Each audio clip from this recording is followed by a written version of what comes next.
And now, it's time for another Dice Tower review with Tom Vasel. Do you like to eat sushi? Yes. Yes, we do. But we can't afford sushi. So every once in a while we'll go to all-you-can-eat sushi place. And then we will eat enough sushi to last us for the next 5 months till we can go there again. Till it's somebody's birthday, I suppose. But anyhow, Sushi Roll is a game about, it's kind of just a quick memory game, or it's a real-time game. Do you have the cards in your hand? Let me show you how to play. It's very simple.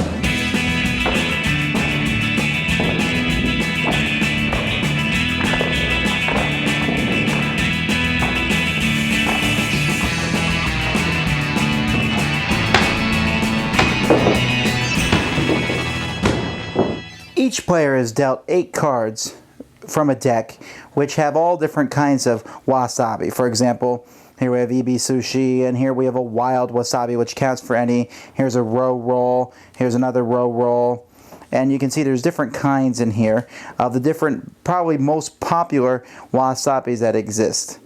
Okay? And once each player has 8 cards, one player then is the sushi chef. Now, sushi chef doesn't actually play in a round. What they're going to be doing is they're going to be rolling these 4 dice here. They're going to roll these 4 dice, and then all the players simultaneously are going to look in their hands and see if they have those 4 dice. So, for example, I have my 8 cards here, and so I'm looking through them, and I see that I have one row roll. And I see that I have this kind of sushi, but I don't have any of the other sushi. No kappa rolls for me. If I did have both kappa rolls, I would place both of these down, and then I would say, order up, because I had the 4 cards that match. Now, multiple people are going to be doing this at the same time, and the first person to put it down is going to claim it. They will then take those 4 cards, put them in a score pile in front of them, and draw 4 more cards into their hand. If nobody has the 4 cards, the sushi chef will wait for a while, then he'll take one of the dice away. And then people only need to match 3 of the dice. If that still doesn't happen, he'll take another die away, and people have to match 2 dice. If that still doesn't happen, then the sushi chef will score points, but I've never seen that happen. Never. I'm not sure that I think the probability for that happening is really quite low. Once this happened, the turn goes to the next player, and we keep going until you've gone through the whole deck.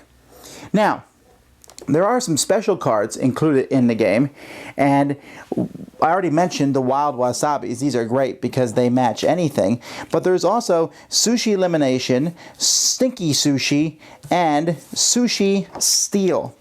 Now, the Sushi Elimination, you can play this at any time on someone, and that basically steals a card from their hand and adds it to your point pile along with this. So this is a guaranteed 2 points. You play it on someone else, you steal a card from their hand, and you put this and that card both in your score pile, and that person is down to 1 less card until they get an order up. The Sushi Steal is played right when someone scores, and you say, nope, I'm sorry, you play this card, and you steal the 4 cards that they have just scored, or 3 or 2, and put them in your score pile along with this card. Of course, someone can steal your steal, and someone could steal the steal, and have multiple cards, but eventually one person will have finished stealing. And Stinky Sushi is almost the same thing as Sushi Steal, but instead of you getting it, it just is discarded. Now, at any point during the game, a player can opt to discard their whole hand back into the deck, discard their whole hand, shuffle it back into the deck, and draw 8 new cards. Other than that, the first person, or when the game is over and the deck has gone through, whoever has the most points is the winner.